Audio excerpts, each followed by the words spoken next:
All of you, hope you guys are great and welcome back to yet another video. So in the last video we learned about data types in Solidity. We have explored all the data types with examples. In this video we're going to learn about variables in Solidity, that how we can define the variables in our smart contract. What type of variables do we have in Solidity for writing a good smart contract? So that's going to be the topic of this video. Okay, so what I have done so far, I have already created this file variables.sol and I have provided this license identifier. Okay, every programming language provides you variables so you can utilize them to write meaningful code, meaningful application. In the same way, in Solidity there are a couple of variables type which you can use it to write your perfect smart contract, and all these variables act differently. So in Solidity we have three different types of variables. The first one is local, the second one is state, and the third one is global, and all these variables act differently. You declare your local variable inside the function, and this variable is not stored on the blockchain. And the second one is state variable, and this state variable is going to store on the blockchain and you not write inside the function. You declare this outside the function, which we'll see in practical. And the last one is global. Okay, this will get automatically generated whenever you do any transactions.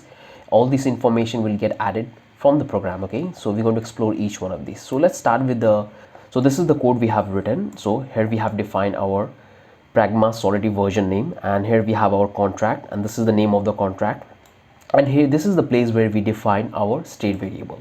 It's not inside the function, it is outside the function. So whatever variables you will define, whether it's a boolean, unt type, or a string. So as you can see here, I've defined string and unt type, and these are state variables. Okay, and that's what I have mentioned here. So state variable will store on the blockchain. So whatever value you will add here, this is the one going to store on the blockchain.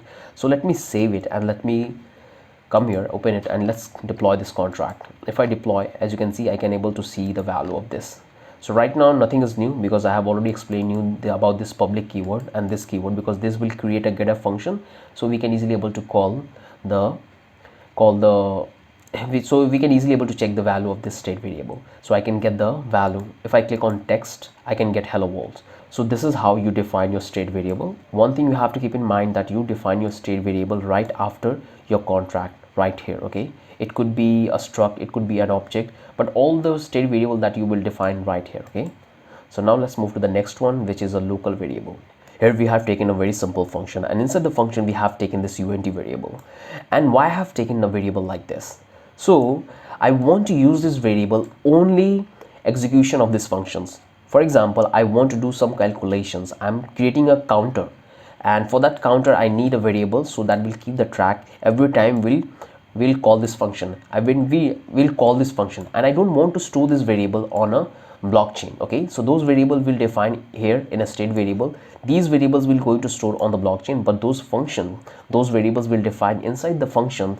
These will only use for execution of the code, okay, in between the code, and it will store locally, not on the blockchains.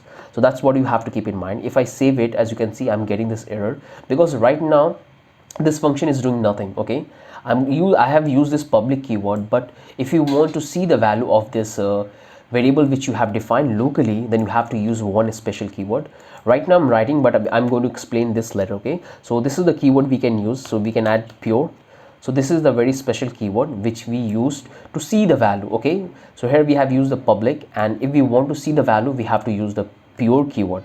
And this pure keyword we only use when we want to see the value of the local variables. Okay, if I want to see the value of both state variables and local variable, in such case we have to use this view keyword. So this view keyword will allow you to see the value of your state variable, and you can easily able to see this local variable as well. Okay, so this is what this keyword do. So I'm going to use this pure keyword instead of view because I want to see the local variable, not the stored variable. Okay, so here you can see that I'm getting this error because right now this code is doing nothing. Okay, I'm just defining these variables, but I'm not doing with that anything. So that's why it's giving me this warning. Okay, now let's move to the third variable, which is a global. Here we have our global variables, and this is how we can define it. As you can see that here I have taken two variables. First one is the unt type, and second one is the address.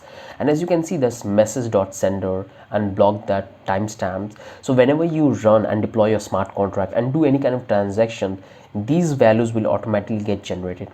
So whatever account you will use, that will automatically become the caller of the functions, and it will be assigned a timestamp of that transaction, so you can easily able to track that when the transaction was happened. So these are the global variables which are there in Solidity, which whenever you use and run your smart contract, it will automatically get added to the block. Okay, so let me come here in the Etherscanner. Let me give you, so as you can see here, I have opened a simple transaction detail. So as you can see, so when you run your contract on a blockchain, so these are the value will automatically get assigned to your transaction. So first thing, you will have a transaction hash, which you have already seen when we just simply change the state variables in the very first video, and you will get the status, you will get the block. So what is the block number on which you are having this transaction, and here you will have the timestamp, so you can easily able to see that what time the transaction is happening. You will have a from account, so from which account you are transferring, to whom you are transferring, the value, the transaction fees, the gas fees, ether, and tons of property will automatically get added into your contract. Okay, so into the list as a global variable. In short, the only thing you have to keep in mind that whenever you do any kind of transaction, these are the global variables will automatically get added to your transaction. Okay, and you can utilize it. Okay, so if you want to display on your application, so you can easily able to get these all details and display right in your website. Okay, so this is what it's all about, global variables. So we have three different types of variables. First one is state variable, second one is local variables, and third one is global variables. So the state variable will store on the blockchain.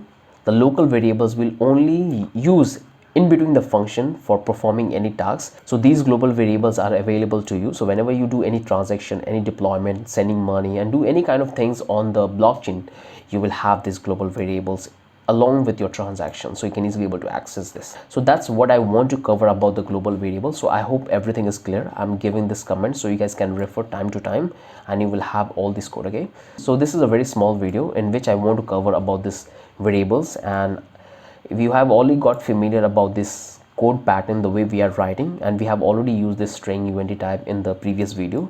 So I hope that you are understanding everything whatever we are covering.